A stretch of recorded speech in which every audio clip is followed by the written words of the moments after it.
to be here. Personally, so much, as I said, so much to get into today, and we are going to do that. Yours truly, Dominic K. Of course, I'm a political analyst and a media personality here at Radio on Fire, and host of the Dominic K Show, also the Radio on Fire nightly news. But right now, we're going to talk about this election happening yesterday in many states, but what I really want to focus on is the state of Baltimore, Maryland, the state of Maryland, more specifically the city of Baltimore, and the controversial election. I knew that it was going to be controversial. I did, because ballots went out late. Just that was a sign there. The ballots going out late, of course. And we talked about this yesterday. So here's what Maryland did with regards to the ballots. State of Maryland sent the ballots. Well, first of all, the election postponed 5 weeks. And in that 5-week time, they decided to do mail-in ballots. Now, when the ballots were mailed, obviously, if you saw the ballots, you saw that they had candidates printed on there that were no longer in the race, right? Now, what does that tell you? That tells you that these ballots had already been printed long ago, already printed. You had people that were listed on the presidential side had long since dropped out of the race, right? Long since dropped out. And that just goes to show you how long they've had these ballots printed. So the state of Maryland sent the ballots that needed to be mailed out to Minnesota. And a company in Minnesota then turned around and sent them back to Maryland and sent them to the voters. So that's what you had. So when questioned about why the ballots went out late, Maryland officials said, "Oh, we didn't do it. The company in Minnesota did it." And then when the company in Minnesota is questioned, they said, "Well, Maryland sent it to us a week and a half late, and that's why it went out late." So everybody passing the buck with regards to why the ballots went out late. So when that happened, I already knew that it was going to be some craziness going on. I already knew that it was going to be a controversy, because what you have in a situation like that is when you have people getting the ballots late, you create the opportunity for candidates to start saying, "Hey, well, I can contest this. Let me contest that." So you already set the stage for something like that happening. Potentially happening. Now, of course, voters in Maryland have cast ballots in primaries for all types of city races. The state's 8 U.S. House seats, presidency, and president of city council, controller, also the mayor of Baltimore. So, I think that this is going to go the way that I have envisioned, but you never know. All the votes are not in. Even at this late time, all the votes are not in, and may not be in until maybe Thursday, maybe later than that. Here's what's crazy, okay? So the votes that are being mailed in, right, or the votes that were mailed in, they're letting those allegedly quarantined for 24 hours. So that's something in itself. But we're going to go over some of these races, the races to watch. A lot of them very interesting, some of them too close to call. Where Baltimore is, when you talk about too close to call, I think that the mayor of Baltimore City, Democrat, challenge that's going there, many challenges. Over 20 people ran for that seat. The way it sits right now, the top 3 that we know at this moment, Mary Miller, number 3, with 23% of the vote. Brandon Scott, 34% of the vote. Sheila Dixon with 42% of the vote. Still too close to call. There are 24 candidates in total on the Democratic side that ran for the position of mayor. And I said this last night during our election coverage. Ironically, Jack Young did not have a heavy presence as far as, campaign supporters, paraphernalia, campaign literature at any of the voting locations that I went to. There was nobody talking about Jack Young. Vote for Jack Young. I think that he pretty much conceded to the fact that he was not or is not going to be elected. So that was one interesting thing. But a lot of candidates just don't have any answers as to where they stand with this election. And I'm gonna say this controversial election. Is this election tainted? I don't know, but it's smelling kind of tainty. So Sheila Dixon right now, 24,278 votes. As I said, 42% of the vote, 42.4% if you want to be specific. Brandon Scott, 19,685 votes, 34.4%. Mary Miller in a distant third, with 13,280 votes, 23.2% for Mary Miller. So that's where things stand. Some races, it's just out the park. You know what I mean? Kwesi Fume dominating in his race for U.S. House District 7, dominating in that endeavor.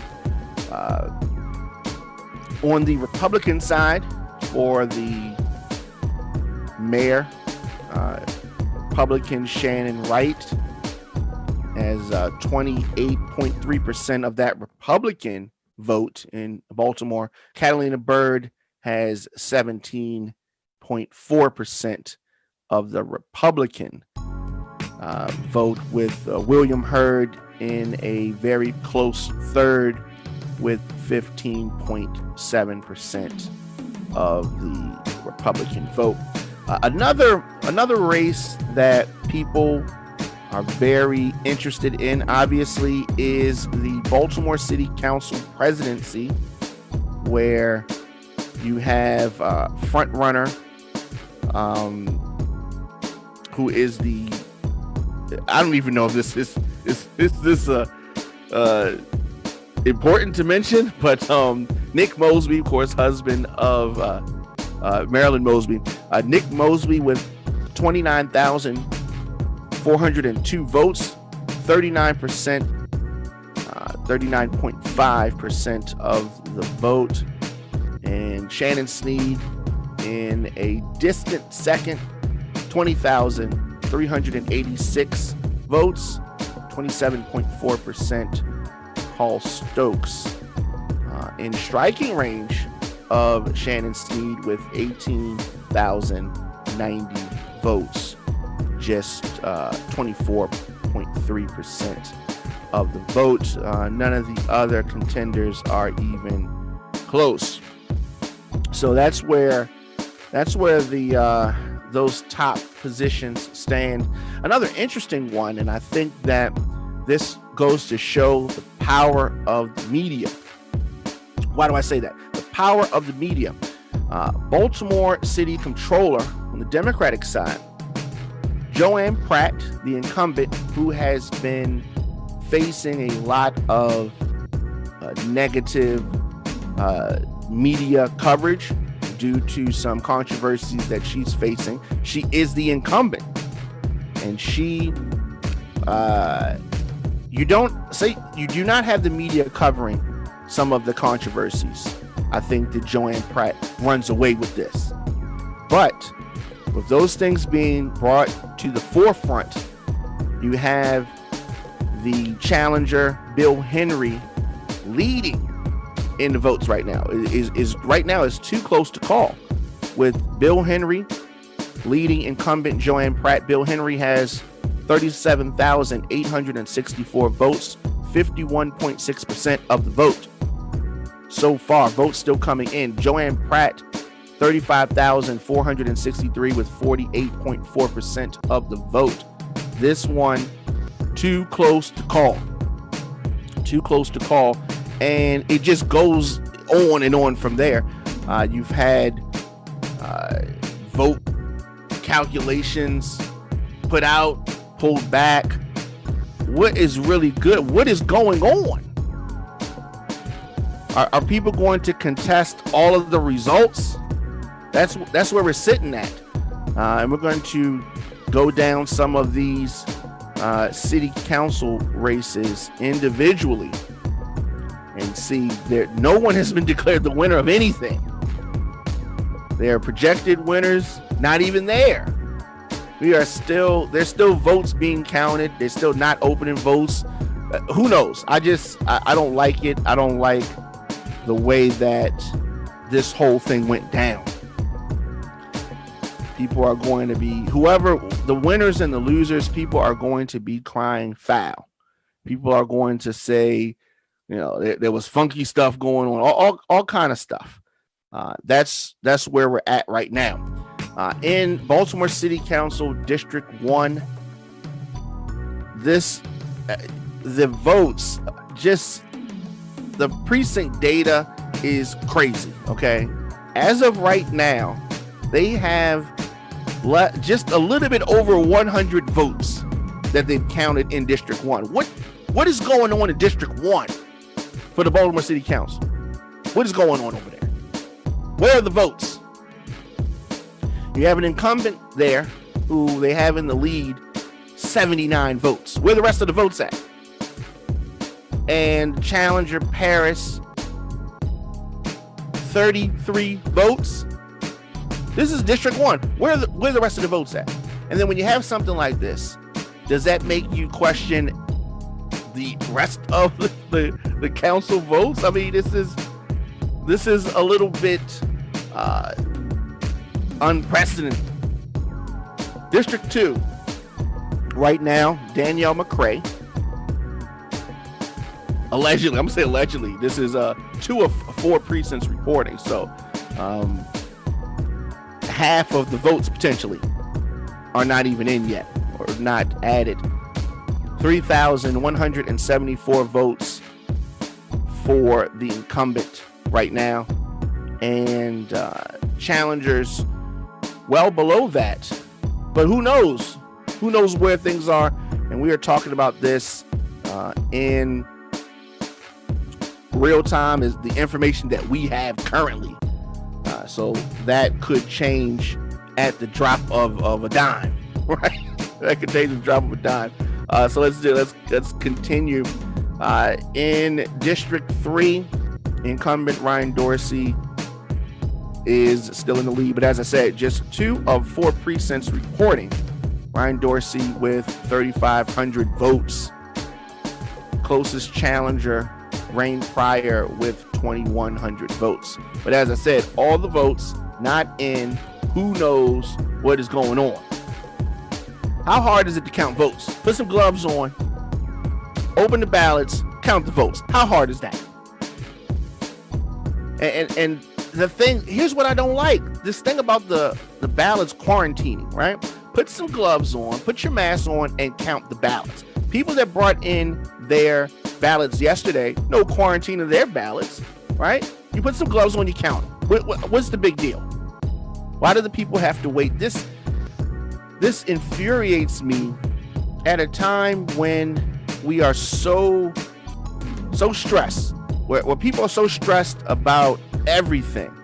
Why would they have something as simple as counting some paper? Why does this have to be a complicated thing? Why are they saying stuff like the votes can't be counted? What is complicated? 1, 2, 4, 5, count. Very simple. It's not hard. It's not hard. So looking at Baltimore City Council District 4, this is one of those districts that was wide open because it was a vacant seat. So wide open in a heavily contested district. District 4 is 1, 2, 3, 4, 5, 6, 7, 8, 9, 10. 10 candidates on the Democratic side for city council in District 4. So it appears that this is a close one. Mark Conaway, allegedly, I'm going to say allegedly, with 27% of the vote. As I said, just 2 of 4 precincts reporting, 1,700 votes. Logan Endow, 1,600 votes. Nicole Harris Kress, 1,300 votes.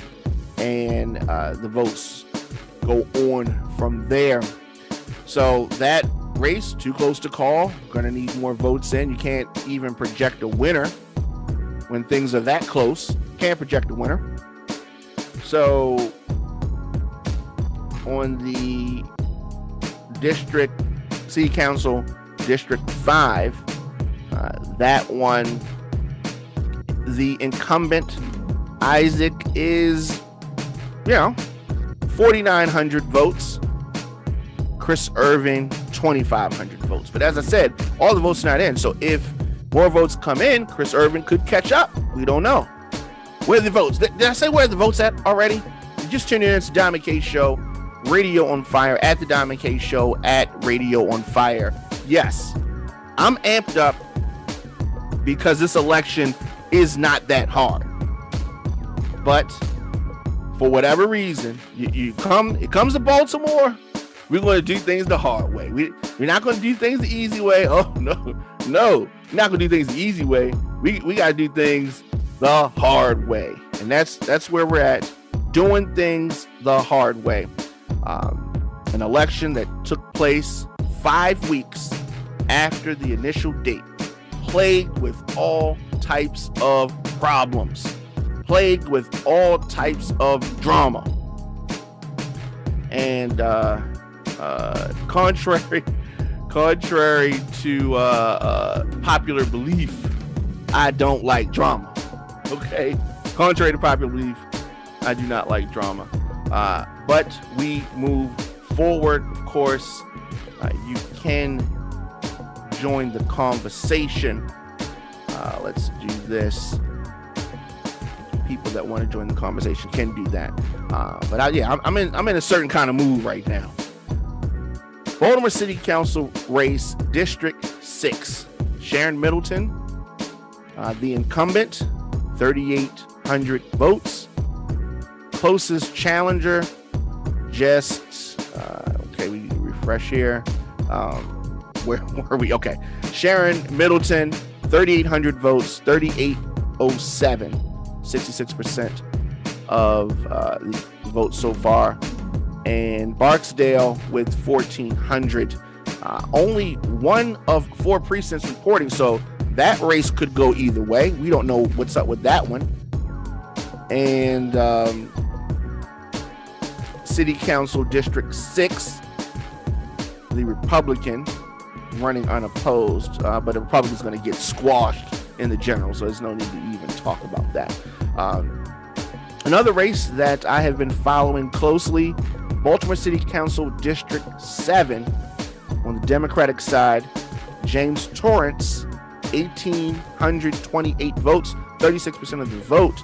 Brian Sims, 1,225 votes, 24% of the vote. And Tory Rose, 1,070 votes, 21% of the vote. Only 2 of 4 precincts were reporting. This could go either way. This could go either way with more votes in, but as I said, we don't have the votes in. Are they going to lose the votes like we've seen happen in the past? Are they going to lose the votes? District 8, Christopher Burnett, 3,800 3,865 votes, 62% of the vote, just 2 of 4 precincts reporting. Anthony Green has 2,280, 37% of the vote. But as we said, that is all the votes are not in. Christopher Burnett is the incumbent. In District 9, John Bullock, the incumbent, 2,700 votes, well ahead of any of the competition. So I don't know. You would have to have you would have to have no one else vote for Bullock at this point. He's 2,000 votes ahead of his closest competitor, but that could go either way, I suppose. In District 10, another heavily contested district. There are a lot of candidates here. We got 1, 2, 3, 4, 5, 6, 7, 8, 9 candidates running in District 10. It's a large district. Felicia Porter, just 865 votes. And her closest challenger, this seat is wide open. Keisha Allen with 476, and it goes on. So that could go anyway, with just half of the vote in District 10. On the Republican side, should we even talk about it? The Republican in that one's going to get trampled. But nonetheless, Michael Nolet with 251 votes for District 10. In District 11, Eric Costello is running unopposed. So that's a non-factor there. He's going. The only thing that we do know is that Eric Costello is coming back to continue being the city council person in District 11. In District 12, we have a close race here. Robert Stokes Sr., who is the incumbent, has 1,908 votes. And Philip Westry, 1,400 votes, just 2 of 4 precincts reporting. So that is still up in the air. And a few races that we did not have any numbers on last night. District 13, Antonio Glover, 1,552 votes. Closest challenger, Jackie Addison, 1,173 votes. Here's the thing here. This is another one of those seats that are wide open. All right. Whoever wins this is going to be first time, council person. That could go anyway. And last, Baltimore City Council District 14, another one wide open. And Odette Ramos, 3,780 votes. That could go a lot of different ways. The closest person, Joseph Kane II, with 849 votes, but she's almost 3,000 votes. That is just 2 of 4 precincts there. So who knows? But we have a very controversial thing on our hands. We have an election that is still heavily contested. Not sure where it's going. Brandon Scott inching closer towards the front runner, Sheila Dixon. So it looks like this race is going to be between Sheila Dixon and Brandon Scott. So very interesting there. As it relates to this race, we're going to continue to follow this. We're going to continue to talk about it. But things are leaning in a certain direction, but there's always a chance of missing votes, extra votes, all this kind of stuff. So I can't really say where we are just yet. It is too soon. It's too close to call. The only thing that we can say for sure is that the mayor is not going to be Jack Young. So that is good news for Baltimore. Jack Young, I'm sure, is a great person, is a nice guy. I just don't think that the job for him is to be the mayor of Baltimore City. But that doesn't mean he shouldn't have a place in city government. I just don't think that the place is the mayor. That's all. So Brandon Scott or Sheila Dixon is going to be more than likely the next mayor. But Mary Miller is, anything's possible. But those are your top three as of right now. Another situation, obviously, that is affecting this country has been the murder of George Floyd. And where it is right now, people have been protesting throughout the country about just that, about that treatment of unarmed Black Americans at the hands of the police. That's essentially what the issue is. And every time we have a situation, it just rips the scab off. The Attorney General, Keith Ellison, is elevating charges against the murderer officer who knelt on George Floyd's neck, and also charging the other three officers that were involved in his murder. That is good news. Now, let me say this. Okay, we wanted all four officers charged. That is happening. Now, that means that things can calm down. However, I do want people to understand this. If these officers walk on all these charges, that ain't all good. It's on video. Okay?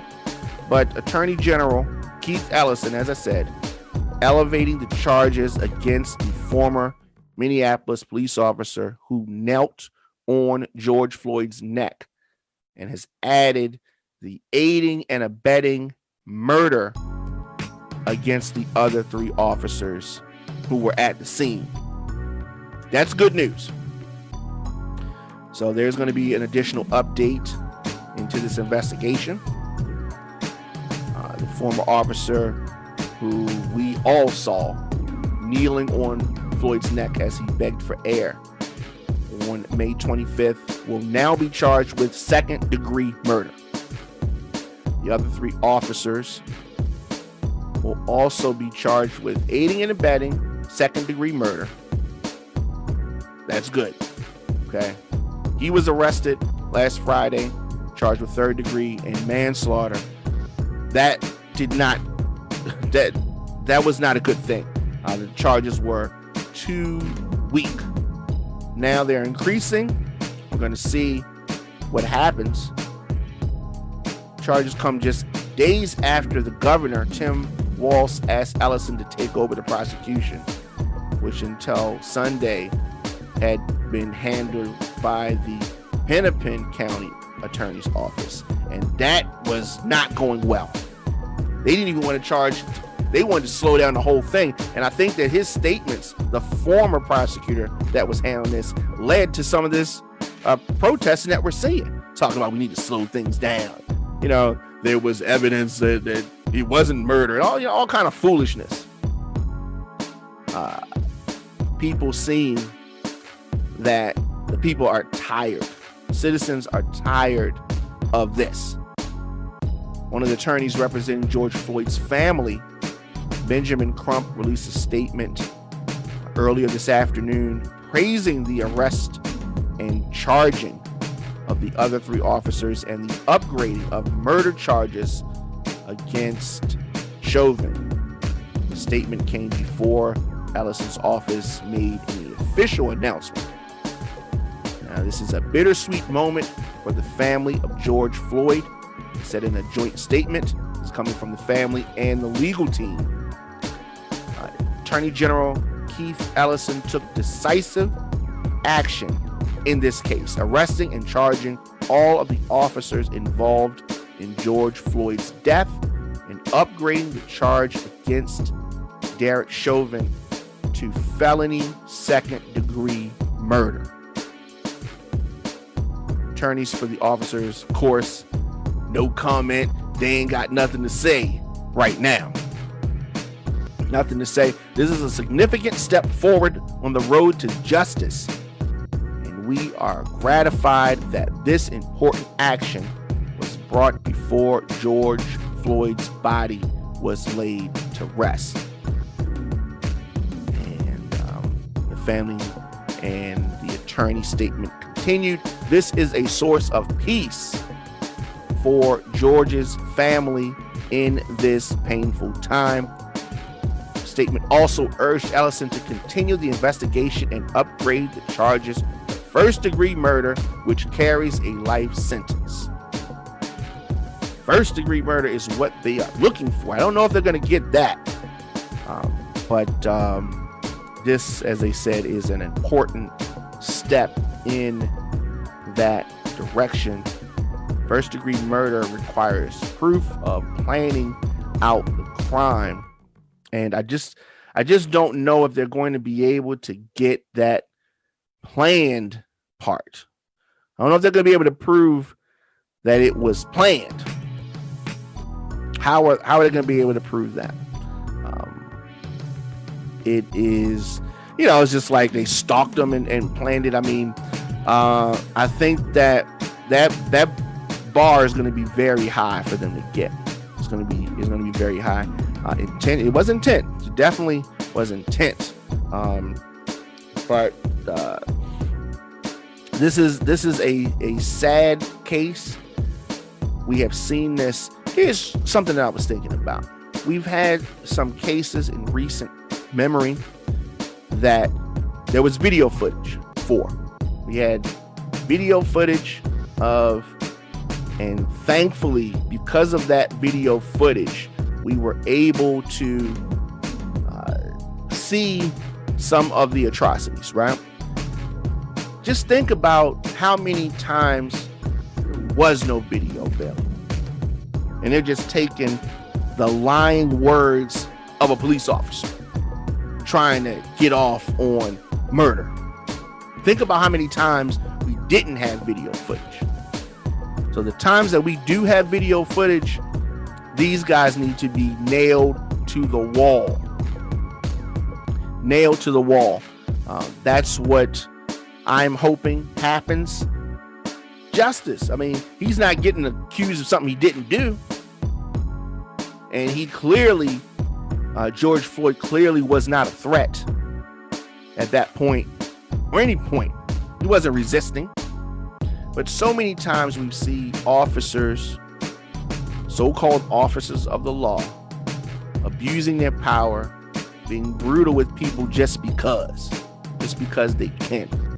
And hopefully this and many other instances are going to get us to the point where we can end this. All I'm saying is apply the rules of justice to everybody, including officers of the law, including police officers. Same justice for everyone, whether they're black or whether they're white, whether they're Spanish, whether they're Asian. Same law for everybody. Let me know your thoughts in the comment section. Instagram, Facebook, Twitter, at The Diamond K Show, at Radio on Fire. Of course, I will be back 7 p.m. tonight for the nightly news, and I will be back tomorrow for The Diamond K Show, 12 noon. Miss any episodes, radioonfire.com or youtube.com/DJ Diamond K, or wherever you get your podcasts. Just search The Diamond K Show. See you guys.